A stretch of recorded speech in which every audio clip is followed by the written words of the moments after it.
Atenção! Concurso público, em regra, quer saber duas coisas: imunidades, imunidade material, imunidade formal, formal ao processo, formal à prisão, que nós já vimos, ou então perda do cargo. Desde já, é vedada a cassação de direitos políticos no Brasil. Lembram do artigo 15 da CF 88? Ó? Inclusive mídia, tá? Eu já vi até questão de concurso, examinador escorregando nisso aqui, ó. Ah, olha só o que a gente tem aqui, ó. Artigo 15 da Constituição. É vedada a cassação de direitos políticos, cuja perda ou suspensão só se dará nos casos de... Então, o que a gente tem que lembrar? Cassação de direitos políticos não condiz com democracia. Não condiz com o Estado democrático de direito.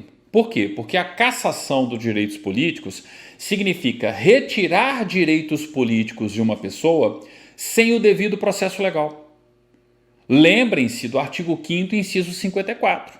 Ninguém será privado de sua liberdade ou de seus bens, de seus direitos, sem o devido processo legal. Então, ó, tanto eu, vocês podem, né? Nós podemos, melhor dizendo, perder ou ter suspensos os direitos políticos? Sim, eu posso ter perda ou suspensão dos direitos políticos, mas desde que isso siga um devido processo legal, pois ninguém será privado de sua liberdade ou de seus direitos sem o devido processo legal, ok? Então parem para pensar. O cidadão, por si só, ele é detentor de direitos políticos.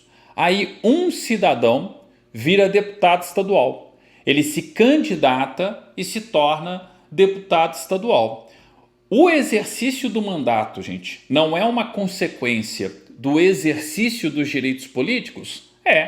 Você está ali exercitando, né, concretizando a sua capacidade eleitoral passiva. Você foi votado, se tornou deputado e está exercendo o mandato em nome do povo mineiro, por exemplo. Entenderam? Então percebam que quando eu falo do detentor de mandato eletivo, o mandato dele decorre dos direitos políticos que ele tem.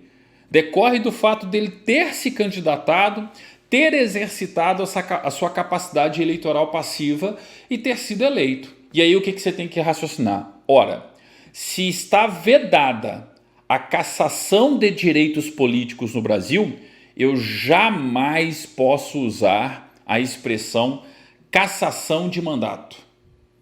Cassação de mandato não existe no Brasil. O que pode acontecer com um deputado, com um senador, com um vereador, o que pode acontecer com um detentor de um mandato eletivo é ele perder o mandato. Qual que é a diferença da palavra cassação para a palavra perda? Na perda, respeitou-se o devido processo legal. E aí eu estou privando alguém de seus direitos, mas de acordo com o devido processo legal. Na cassação, eu tive uma medida totalitária. Eu tive uma medida arbitrária que retirou, sem o devido processo legal, os direitos políticos ou o mandato daquela pessoa. Compreenderam a diferença? Então, ó, qualquer afirmativa que fale cassação, em regra está errada. Só que cuidado, gente. Tem examinador que escorrega nisso aí. Por quê? Porque a mídia, a imprensa, o jargão popular, quando um deputado estadual está perdendo o mandato, quando um deputado federal ou um senador está perdendo o mandato, o que é muito comum a gente ver no noticiário? Ah, o mandato do deputado foi cassado. Ah, está acontecendo a cassação de mandato. De jeito nenhum, cassação de mandato acontece em ditadura. Em uma democracia acontece a perda do mandato. Pô, professor, mas que preciosismo técnico. Preciosismo técnico, mas importante, por conta do artigo 15 da CF 88. É vedada a cassação de direitos políticos no Brasil. Tá? Só que, ó, quando aparecer no concurso, toma cuidado. Apareceu no concurso, não saia marcando a afirmativa como errado, não. Como errado, né? Não saia desculpe, né? Não saia marcando a afirmativa como errada, não. Pode ser que o examinador tenha escorregado. Outro dia eu vi uma questão do CESP. onde o examinador escorregou. O examinador falou cassação de mandato e ele estava entendendo justamente a afirmativa como certo.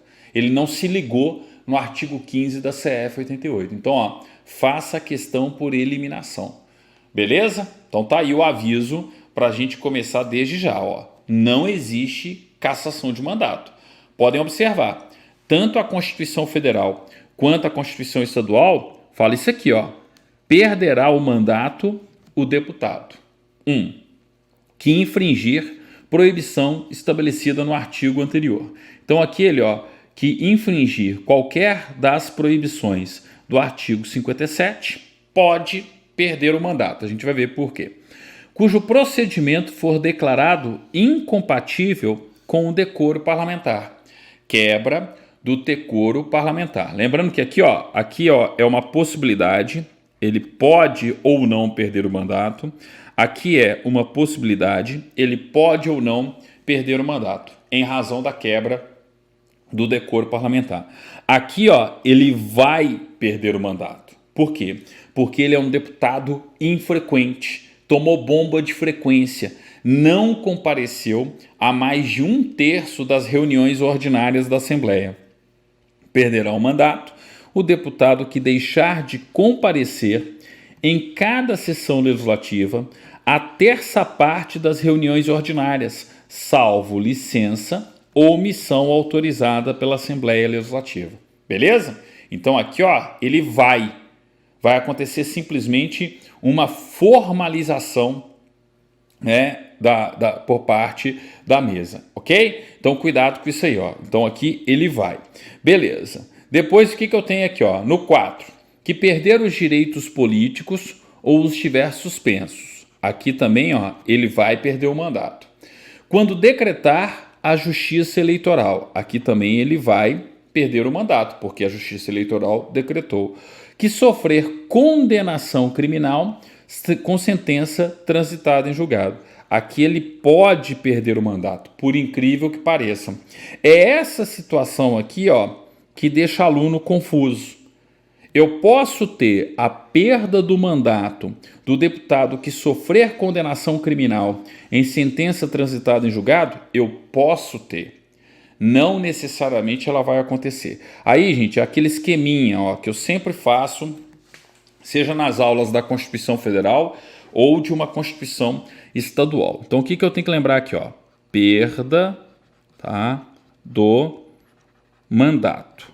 A mesma coisa vale lá para o Congresso, tá? Ou para qualquer outra Assembleia Legislativa, Casa Legislativa. Perda do mandato. No nosso caso aqui, do deputado estadual por Minas Gerais. Existem situações onde a perda do mandato, ela depende da deliberação, aliás, vamos colocar aqui, ó, por deliberação. Por deliberação da maioria absoluta da respectiva casa. Tranquilo? Então, ó, por deliberação da maioria absoluta da respectiva casa. Quais são essas situações? Justamente as situações do inciso 1, 2 e 3. Beleza. Tá, mas a perda do mandato também pode acontecer por declaração da respectiva mesa, ok? Então, ó, por declaração da respectiva mesa. Aí o que eu tenho que lembrar? São as situações do inciso. Ó, aqui ficou parecendo 3, eu coloquei 3 ali mesmo? Não, aqui não é 3 não, hein? Aqui é 6, ó. Pera aí, ó. Aqui é inciso 6, tá? Então, se eu tiver falado 3 aí, volta aí. Ali é inciso 6, tá bom? Desculpa ali, ó. Aí eu tenho aqui, ó, inciso 3, 4 e 5. Beleza. O que é o inciso 1? Deixa eu mudar de cor aqui, ó. O que é o inciso 1, professor? Ah, o inciso 1, eu tenho a seguinte situação, ó. Infração às Proibições. Onde que eu encontro as vedações? As proibições. Artigo 57. Beleza? O que é o inciso 2? Quebra do decoro parlamentar. Tá? O que é o inciso 6? Sentença criminal, obviamente, né? Transitada. Sentença transitada em julgado. Sentença, deixa eu colocar aqui, ó. Criminal com trânsito em julgado. Jzinho aqui de julgado, tá? Então, ó, percebam que nessas 3 situações pode acontecer a perda do mandato, mas pode acontecer também a absolvição do deputado. Então, o deputado que infringe as proibições do artigo 57, o deputado que quebra o decoro parlamentar, o deputado que tem contra ele uma sentença criminal transitada em julgado, necessariamente vai perder o mandato? Não necessariamente. Beleza? Compreenderam aí? Diferente, ó, de quando é uma mera declaração da respectiva mesa. Aqui, gente, vocês têm que entender o seguinte, ó. Aqui é uma simples formalização. Ele já ia, né, perder o respectivo mandato. Mas eu preciso formalizar essa perda do mandato. É uma mera formalização aqui, ó. E aí o que eu tenho que lembrar? Ó, frequência, né, ó, faltas, né, ele tem mais de 1/3 das reuniões ordinárias, reuniões comuns ordinárias da Assembleia, falta por mais de 1/3, né, das reuniões ordinárias. Aí vem, ó, quando, né, quando o decretar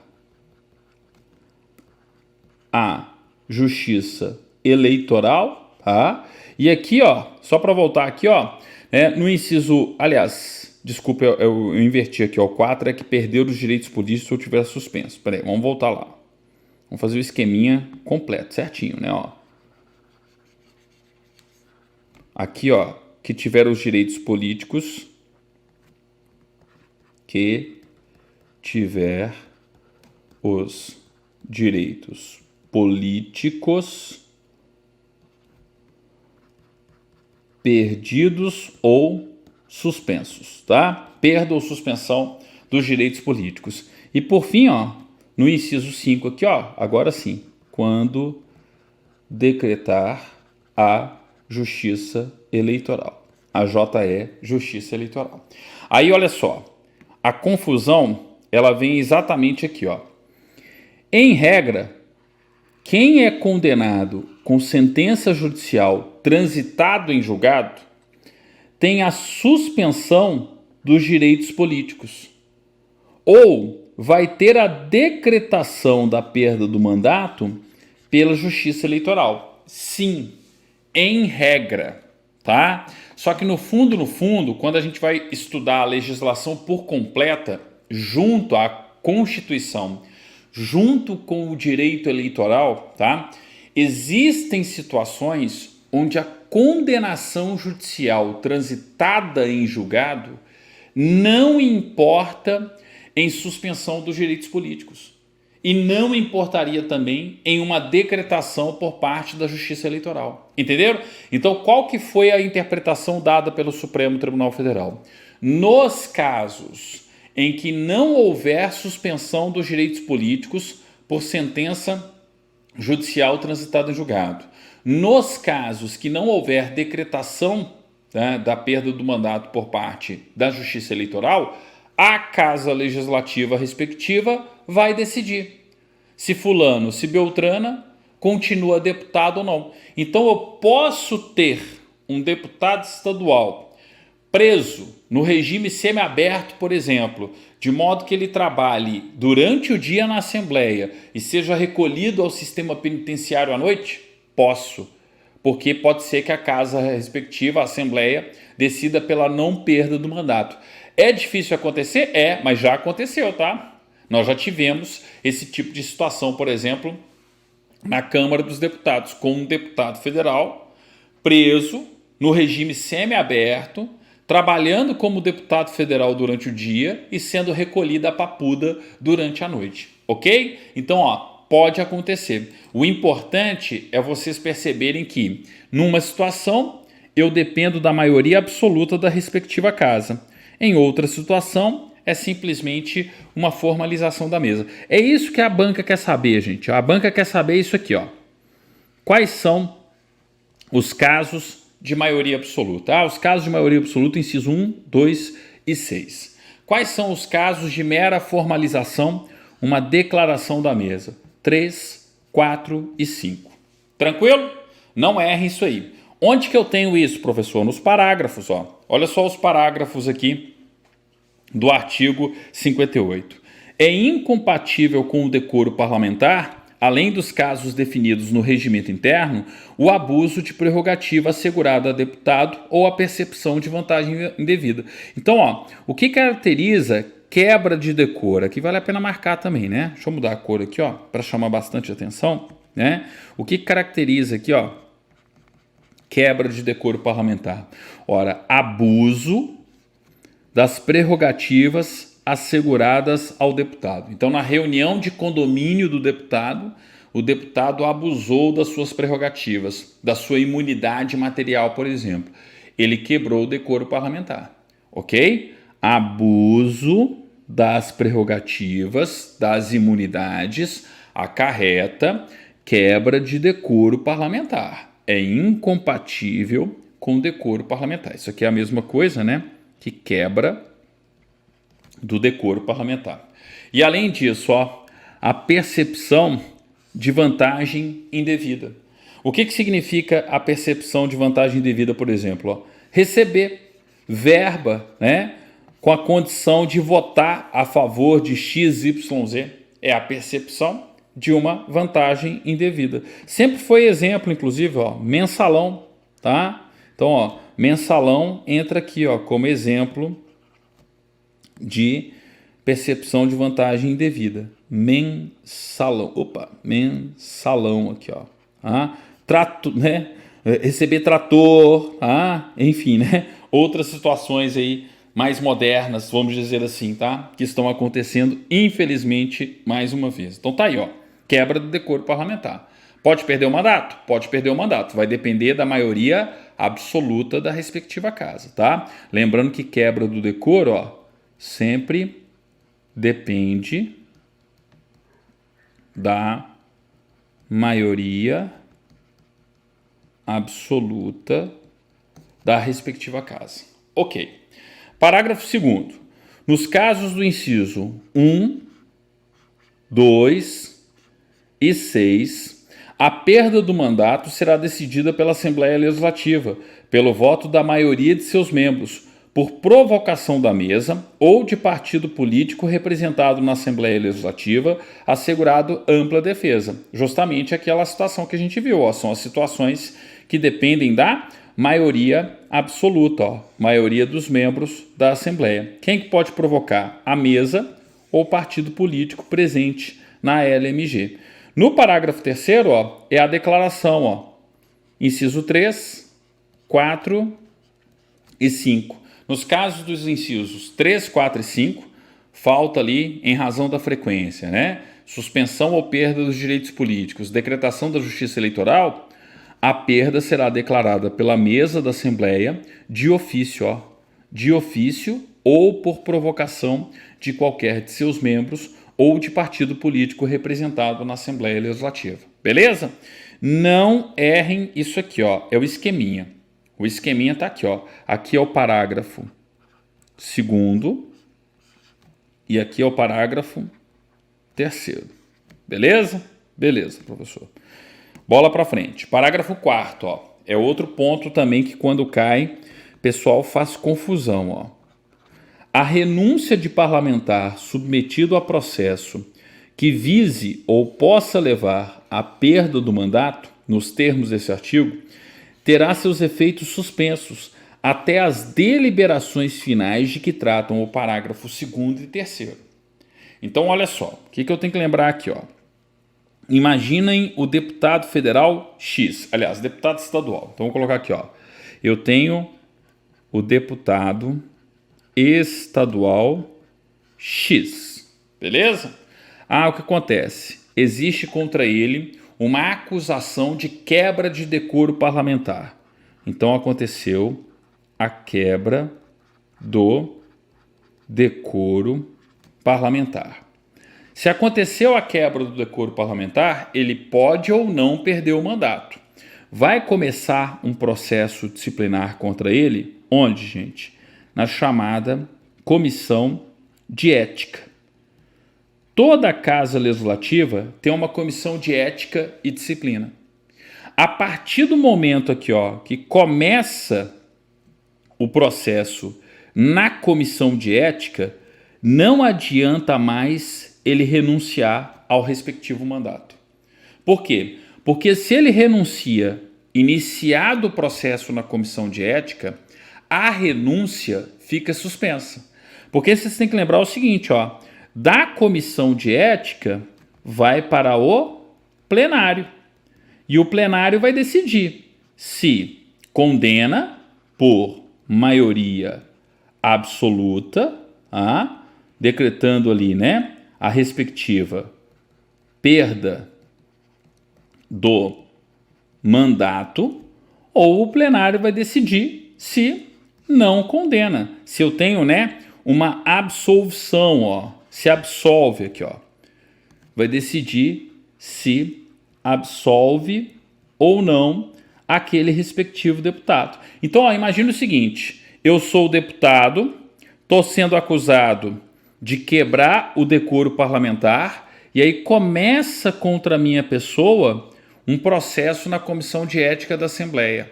Aí eu falo, peraí, ó, vou perder meus direitos políticos, vou renunciar, porque eu corro o risco de perder os direitos políticos. Peraí, a partir do momento que eu renuncio aqui, ó, o efeito da renúncia, ó, fica suspenso. Então, olha só o que pode acontecer. Eu renunciei, a renúncia ficou suspensa, tá? O plenário vota e me absolve. Aí o que acontece a partir do momento que o plenário, né, vota ali? Você não renunciou? Renunciou. Então, ó, se ele tiver feito a renúncia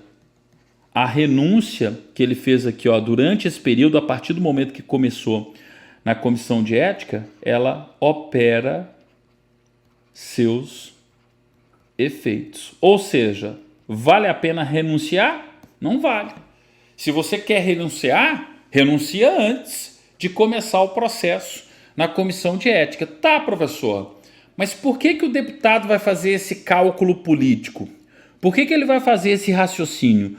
Porque aqui, gente, ó, se eu tenho perda do mandato, tá caracterizado isso aqui, ó, crime de responsabilidade. E durante 8 anos, ele não pode exercer qualquer tipo de função pública. Entenderam qual que é o raciocínio político do deputado que renuncia antes? Olha só, eu tenho culpa no cartório, ou corro, mesmo que eu seja inocente, tá? Vamos supor, ó, tenha culpa ou seja inocente, mas ele fala assim, putz, eu vou perder meu mandato. E se eu perder o mandato, eu fico durante 8 anos impossibilitado do exercício de qualquer função pública. Aí o que o deputado faz muitas vezes? Antes de começar o processo contra ele na comissão de ética, ele renuncia. Pô, professor, mas aí ele não vai mais exercer o mandato. Não, mas ele manteve seus direitos políticos. Ele não vai ter a suspensão dos direitos políticos. Logo, ele consegue se candidatar na eleição imediatamente subsequente e, quem sabe, voltar pela porta da frente da Assembleia. Já aconteceu, tá, gente? Diversas vezes. O deputado fazendo exatamente esse cálculo político. Ele falou, opa, corro o risco de perder o mandato. Renúncia.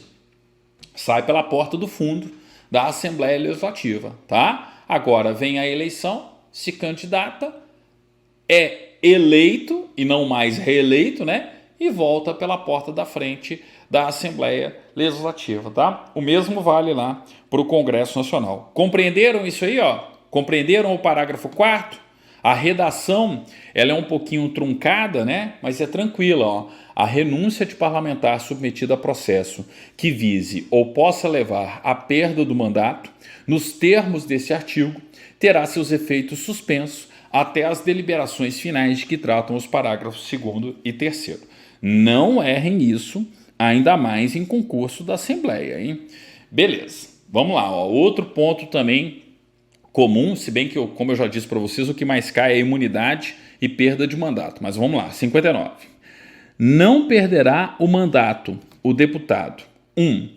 Investido em cargo de ministro de Estado, governador de território, secretário de Estado, secretário do Distrito Federal, secretário de território, secretário de prefeitura de capital ou chefe de missão diplomática temporária. Onde que está a questão da prova? A questão da prova está aqui, ó. Não perde o mandato, tá? Então, ó, não perderá o mandato. O secretário de prefeitura de capital.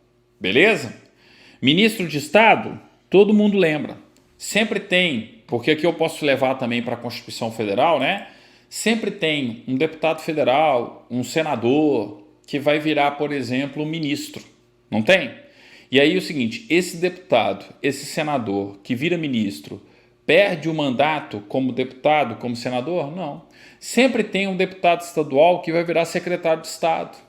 Esse deputado estadual que vai ocupar, né, o cargo de secretário de Estado, ele perde o mandato dele de deputado? Não. Agora, tem como ele ficar lá no legislativo ao mesmo tempo? Não. Quem que entra no lugar dele? O suplente.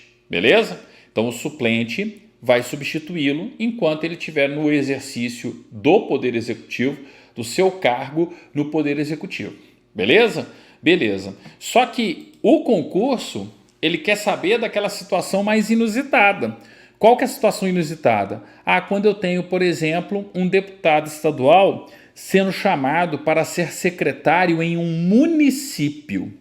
Se for para ser secretário de prefeitura de capital, não perde o mandato. Mas, por exemplo, ó, se for para ser secretário da prefeitura de Contagem, na região metropolitana de Belo Horizonte, perde o mandato. Entenderam? Em Belo Horizonte, não perde o mandato. Em Contagem, perde o mandato. Ficou claro isso aí, ó?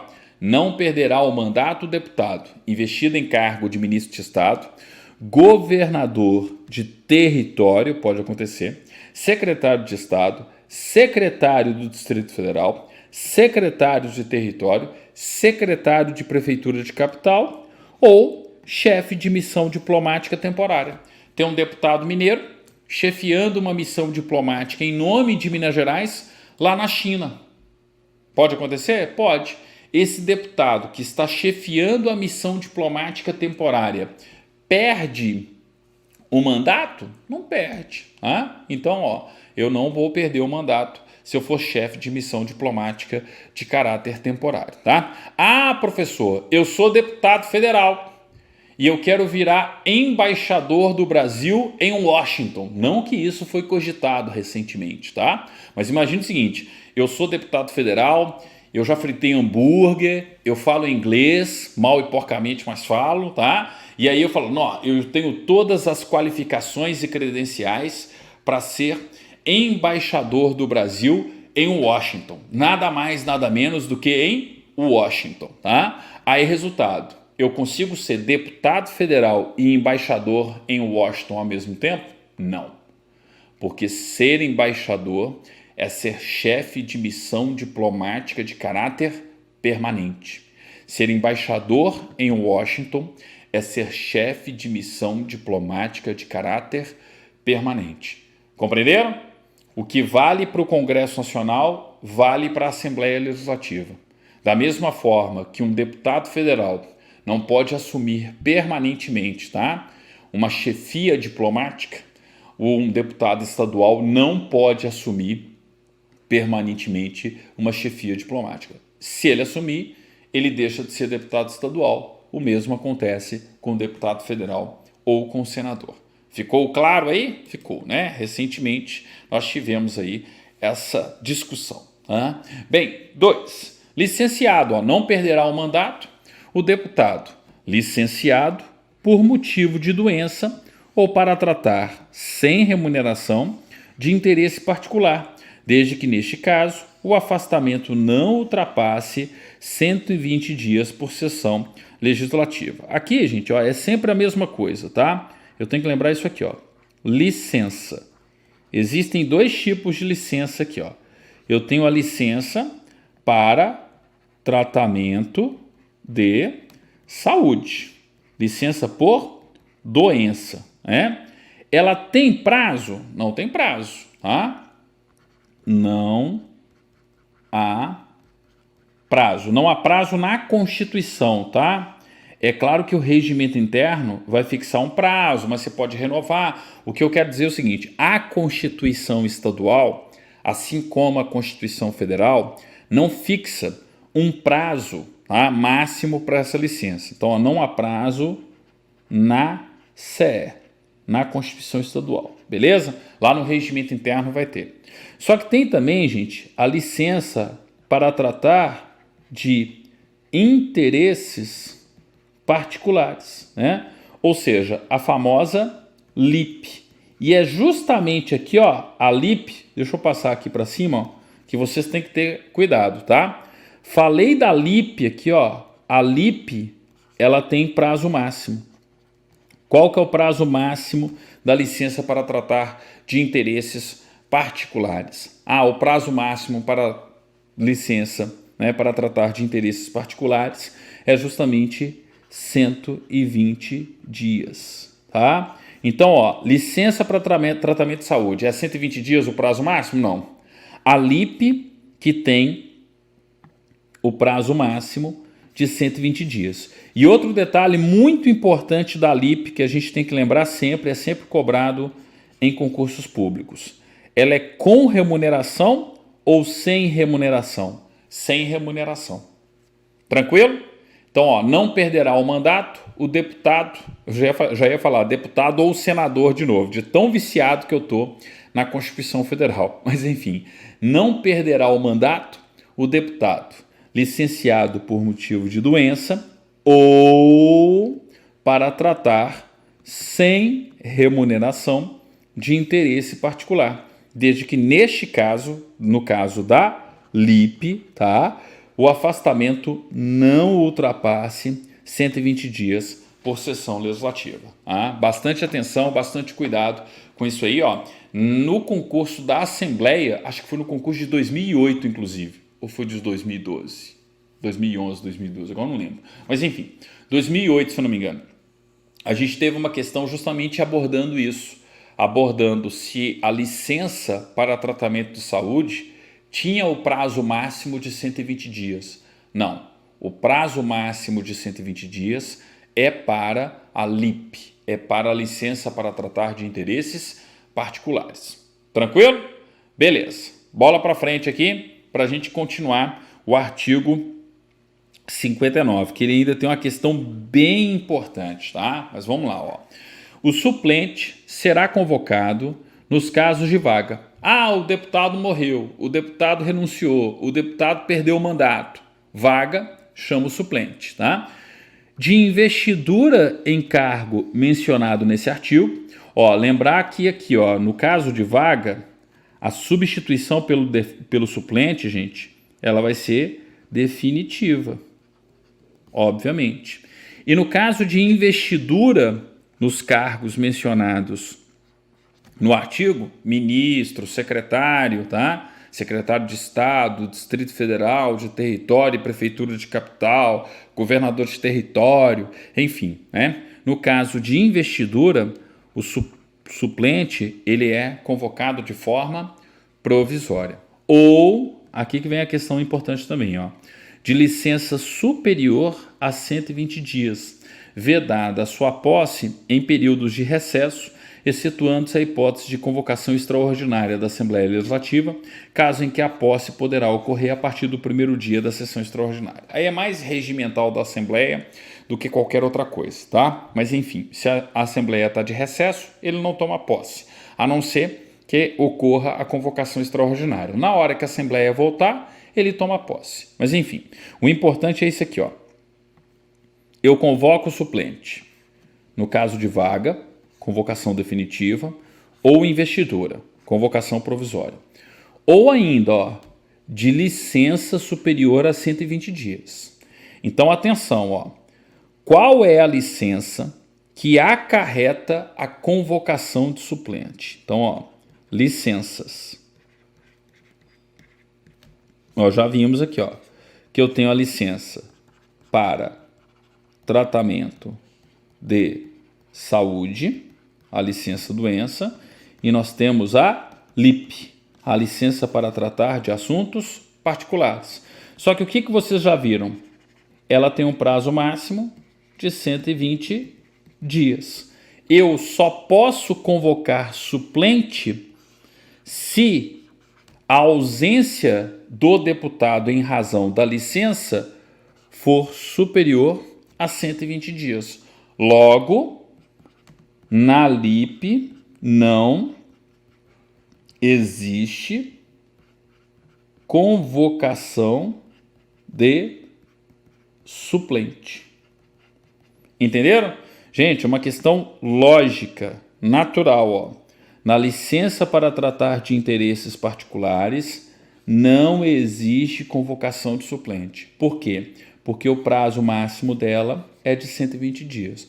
Ah, na licença para tratamento de saúde, professor, pode acontecer a convocação? Sim.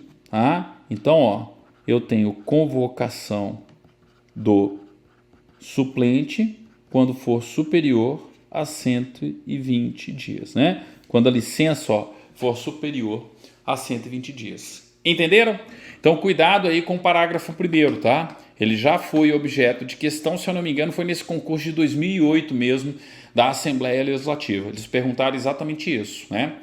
Qual que era o período máximo da licença da LIP, da licença para tratar de interesses particulares, e se tinha ou não tinha a convocação de suplente, tá? Se a minha memória não está falhando, foi no concurso da ALMG mesmo, e não de outra Constituição, não de outra Assembleia Legislativa.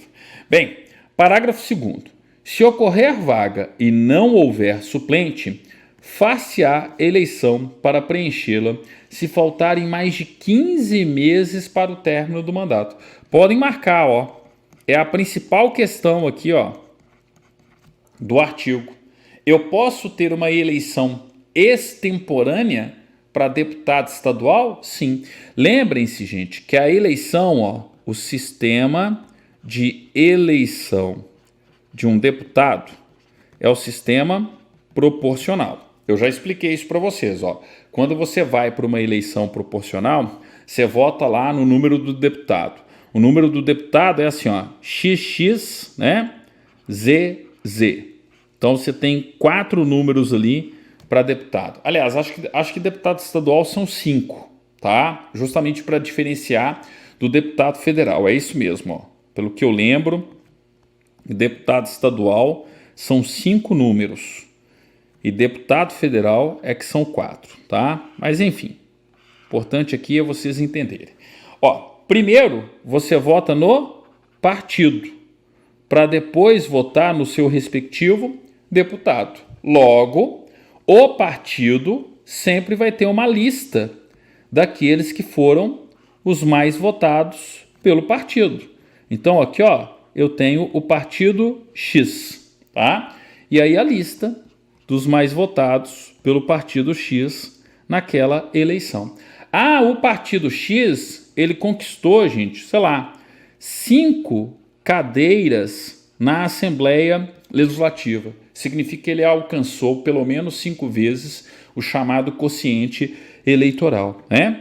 Então, quem que foi o primeiro deputado estadual eleito pelo partido X? Ah, o mais votado. Depois o segundo mais votado, o terceiro mais votado, o quarto mais votado e o quinto mais votado. Então esses aqui, ó, São, né, os 5 primeiros do partido X, aqueles que foram justamente eleitos para representar o partido. Quem que é o primeiro suplente? Ora, o primeiro suplente é aquele que vem logo em seguida. Então esse sexto aqui, ó, ele vira primeiro suplente. O sétimo vira o quê? Segundo suplente, tá? O oitavo vira o quê, gente? Terceiro suplente. E assim por diante, até você esgotar a lista de suplência do respectivo partido. Percebam que acontecer o parágrafo 2º numa eleição proporcional é praticamente impossível. É quase que impossível. Se ocorrer vaga e não houver suplente, eu faço uma eleição para preencher aquela vaga se faltarem mais de 15 meses para o término do mandato. Tá? Então imagina o seguinte, ó, a cadeira estava amaldiçoada, tá? A cadeira representativa desse partido político aqui, ó, estava amaldiçoada. Aí o que aconteceu? Morreu o primeiro deputado. Depois morreu o segundo deputado. E foi morrendo todo mundo, né? Aí aqueles que ficaram com medo foram renunciando. Foi. Até chegar justamente no último ali. Cheguei no último, não tem mais suplente? Opa! Faltam mais de 15 meses para o término do mandato? Eu preciso ter uma nova eleição, tá? E o eleito simplesmente completa o mandato, né? Se não morrer, no meu exemplo nefasto aqui, né? Mas enfim, então eu tenho justamente aí, ó, né, uma nova eleição. Então qual que é a questão de prova, gente? A questão de prova é lembrar que sim, pode acontecer uma eleição extemporânea para deputado estadual por Minas Gerais. Professor, mas é muito difícil. No partido grande, sim, e se for um partido muito pequeno? E se for um partido com poucos candidatos por aquele partido? Aí vamos supor, eu tinha 4 candidatos a deputado estadual por aquele partido.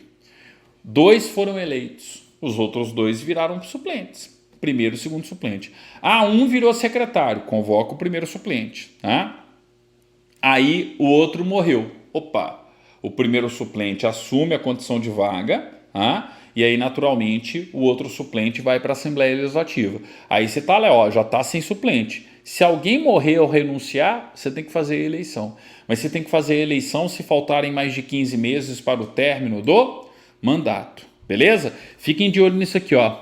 15 meses para o término do mandato e não para o término da legislatura, tá?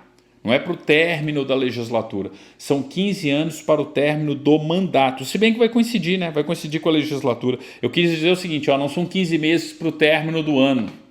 São 15 meses para o término do mandato. Retirando o que eu disse, ó. 15 meses para o término do mandato é a mesma coisa que 15 meses para o término da legislatura, tá? Não são 15 meses para o término do ano. São 15 meses para o término do mandato, para o término da legislatura. Lembrando que uma legislatura acaba quando começa a outra. Então, quando que eu tenho o término da legislatura? Justamente no dia 31 de janeiro, porque no dia 1º a 15 de fevereiro eu tenho aquele período de reuniões preparatórias. Tranquilo, gente? Entenderam aí, ó? Espero que sim, tá? Parágrafo 2º sempre gerou questão de prova. Parágrafo 3º. Na hipótese do inciso 1, ou seja, do deputado virar, por exemplo, né, ministro de Estado, eu convoco o suplente para o lugar dele na Assembleia Legislativa e o deputado estadual que virou ministro de Estado, ele poderá optar pela remuneração. Se ele quiser, ele continua a receber como deputado estadual. Se ele quiser, ele recebe como ministro de Estado. Eu sou deputado estadual e virei secretário na Prefeitura de Belo Horizonte. Posso virar secretário na Prefeitura de Belo Horizonte? Posso. Vou perder o meu mandato de deputado estadual? Não. Saio da Assembleia, vou para a Prefeitura. O suplente entra no meu lugar lá na Assembleia. E eu vou receber como secretário da Prefeitura ou como deputado estadual. Vai depender da minha escolha. Eu posso escolher se eu continuo a receber como deputado ou se eu passo a receber como secretário do município de Belo Horizonte, da prefeitura de Belo Horizonte. Tranquilo? Tranquilo, né? Espero aí, ter esclarecido essas dúvidas com relação à perda de mandato e com relação também, né, a esse exercício de outras funções por parte do deputado, do senador. Por que eu estou falando senador também, gente? Porque vale para a Constituição Federal. O que a gente estudou aqui, vocês podem pegar e aplicar para a Constituição Federal. O que você estuda lá na Constituição Federal pode aplicar para a Constituição Estadual, tá? A parte aqui é idêntica, né? Quando eu falo justamente das incompatibilidades, as vedações 57, 58 e 59, iguaizinhos aos 54, 55 e 56 da CF 88. Tranquilo?